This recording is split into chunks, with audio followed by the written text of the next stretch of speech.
Mes chers élèves, bonjour. Dans cette vidéo, on va parler de la création du Soleil. Le Soleil a été créé il y a environ 4,5 milliards d'années dans le Prat d'Orion.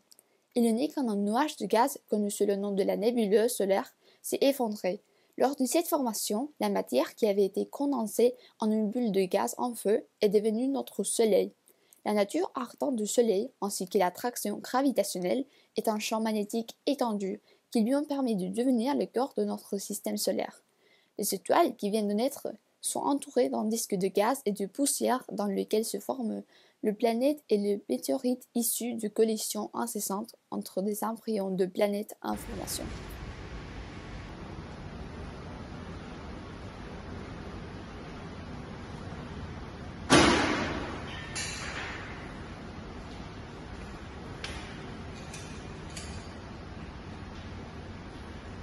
Tu m'entends, Renato?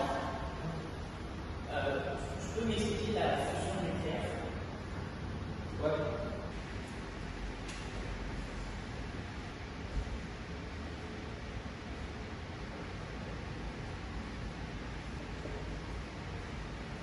Voilà Victor, on a deux atomes d'hydrogène et leurs noyaux atomiques vont s'assembler pour créer un noyau plus lourd. Donc deux atomes d'hydrogène deviennent un atome d'hélium. C'est ça qu'on appelle la fusion nucléaire. Et cette fusion nucléaire, elle dégage des importantes quantités d'énergie. Et ça se passe dans le Soleil, qui explique donc l'énergie du Soleil. Et cette énergie, elle est libérée sous la forme de chaleur et de rayonnement électromagnétique. Et c'est ça que nous recevons. Mon cher Victor, le rayonnement solaire est principalement composé de 5 différents rayonnements. Les ultraviolets, les infrarouges, les rayons X, les rayons gamma et la lumière visible. Le rayonnement solaire, lui, a une longueur d'onde de 500 nanomètres. Avec la longueur d'onde du rayonnement solaire, on pourrait calculer la température du Soleil. Avec la loi de Vienne. Oui. Donc, pour calculer la température solaire, nous utiliserons lambda. Lambda étant égal à 2,9 fois 10 puissance moins 3 divisé par la température. Et la température, elle, du Soleil est égale à justement 2,9 fois 10 puissance moins 3 fois la longueur d'onde du Soleil, donc qui fera 500 fois 10 puissance moins 7. Elena. Allez. Merci Elena.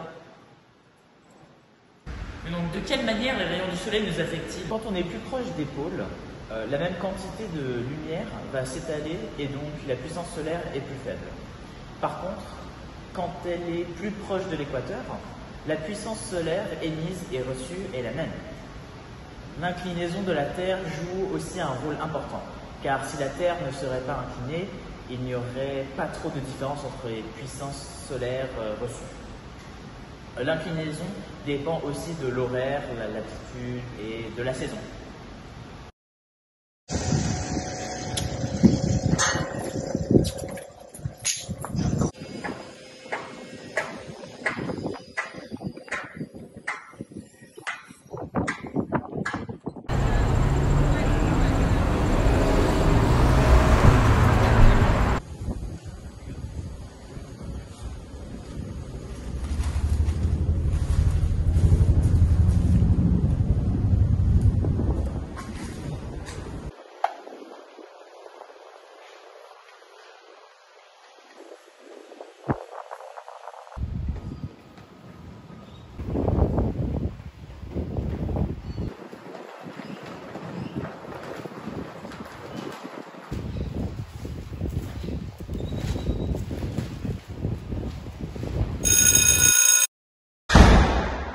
Ah, Marina, je te retrouve.